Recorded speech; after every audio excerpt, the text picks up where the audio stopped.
Okay guys, I temporarily mounted the fender. Check it out.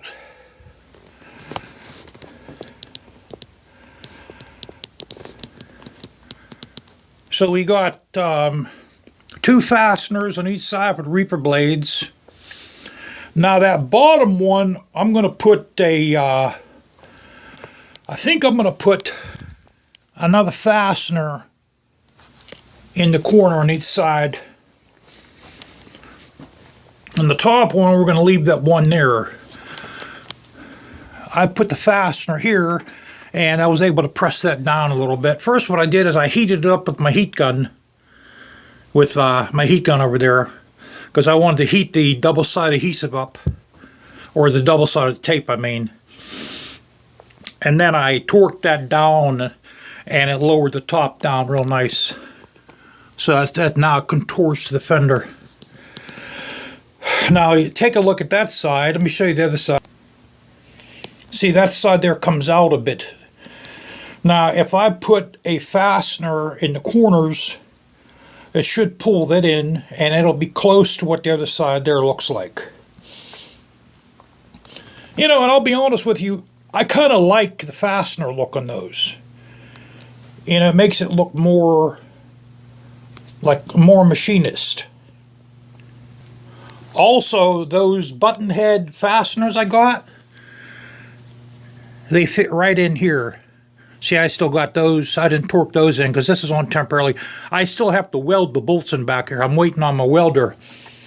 I ordered a DC wire-fed welder, and because of the snow, it's not going to come in today. So this is on temporarily. Once my welder comes in, we'll take this off, and we'll weld these bolts in back of there. But these button head screws, the ones I had, the ones that come with a motorcycle, are these. And all I had to do is just buff these down a bit. These are, I got them off of Royce Mart on Amazon. And that's the size right there. They're 5/16. 18 threads per square inch TPI, and they're 1 inch long, and those will replace these guys, because those button head screws, they look a lot better in there. They look a lot cleaner, a lot better. You know, what I did is they look like the same thread size, you know, so I said to myself, you know what, I'm gonna see if those work. And my tire clears all the bolts. My tire is clear. Here, let's get some light on that guy there. See, there's plenty, more than plenty room, guys. More than plenty room.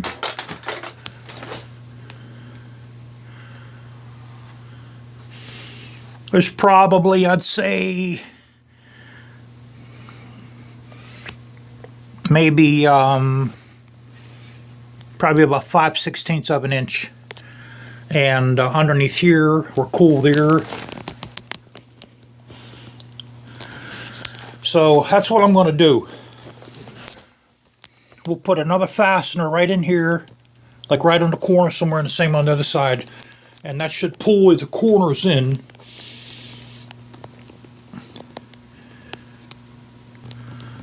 You know, yeah, that should pull it in. See, that's how I wanted that rear mudguard.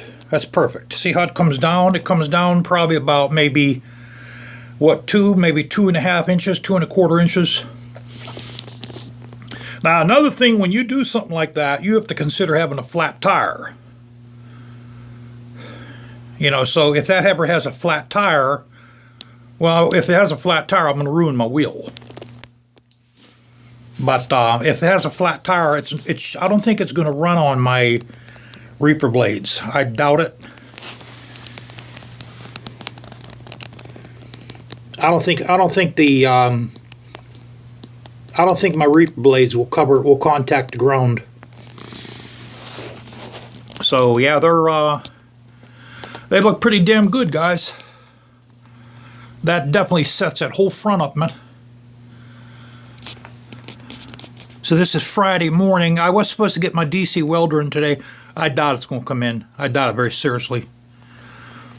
So what I'll do is I'll take that fender off and I'll put in another fastener on each corner of that rear mud flap. And I mean, the right side's not going to be identical to the left side. You know, that's when you do stuff by hand, by human hand, there's always a flaw. It's never perfect, but it's going to be close to it. Okay, guys, I went ahead. I drilled the 2 other holes. You see how it's sanded? And also what I did was, yeah, you know what? But you know what? I'm glad I got the 1-inch ones because that worked out good for my fender. So I cut these. Now we're going to start, we're going to bring the bolt down and we're going to rethread it a little bit. Hey guys, I'm glad I'm off, man, because we had a bad ice storm here. A real bad one. Okay.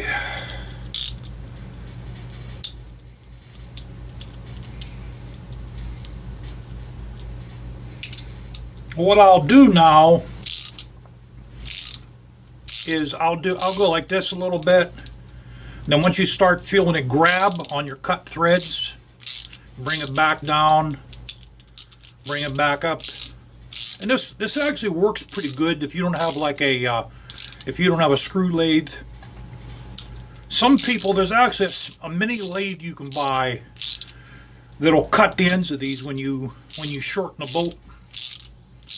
You know, and I'm not into it that much, guys. I'm not gonna spend, you know, when I can have it done like this, man.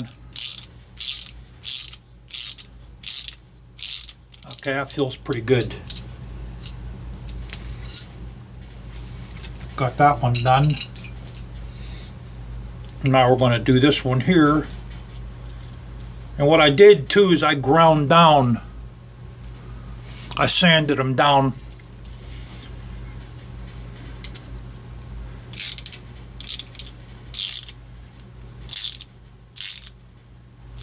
Alright, let's go in a little.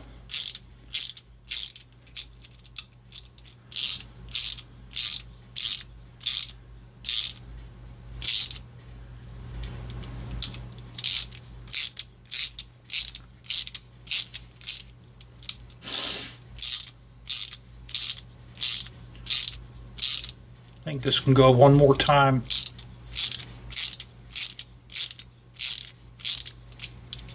That sucker's getting hot, boy. Alright, I think that's good. Okay. Now I'm going to try these on a fender. You know what I think I'm going to put on eBay, guys? Here, let me show you guys these. I had these, man, from Busa. That's actually from when I went down on a boost in my driveway. I slid on gravel. I have, yeah, I got those, and I have these ones here for the arms. I think I might put these on, I mean, I don't know, you know, but these might actually look cool if I wear these on the chopper. I don't know. Maybe I'll put these on eBay. I just sold my a guy in Puerto Rico bought my my RLS Shorty's exhaust. I got rid of those. I mean, there's like a lot of stuff left over from the boots. All right, guys, let me get these on here. All right, guys, we got them in.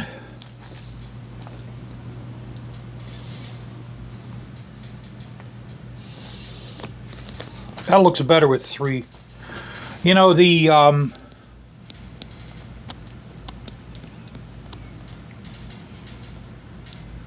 that is a little more uniform. This comes out probably, what, maybe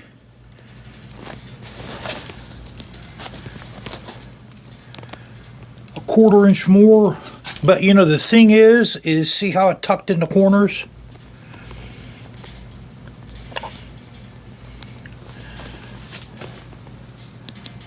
I could always probably loosen these and bring that up a little bit, but I'm cool with that. I'm okay with that, guys. You can see how much the fender, or my new fender mud flap, comes out a little bit. See how that's exact same shape as the fender? What I did was I put a piece of paper against the fender and I drew it out with a marker because I wanted to get the exact shape from that guy there. Here, let's see how much that comes out.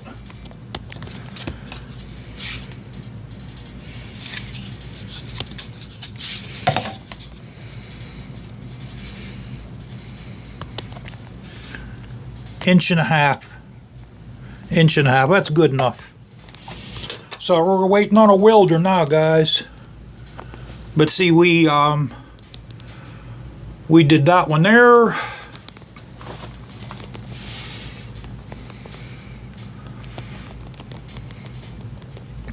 All of them are ready. What we'll do is we'll put a bead on both sides. That's all you need. You just need one on each side. You know, because you don't want to heat the fender up too much. Just put a little spot weld on each side.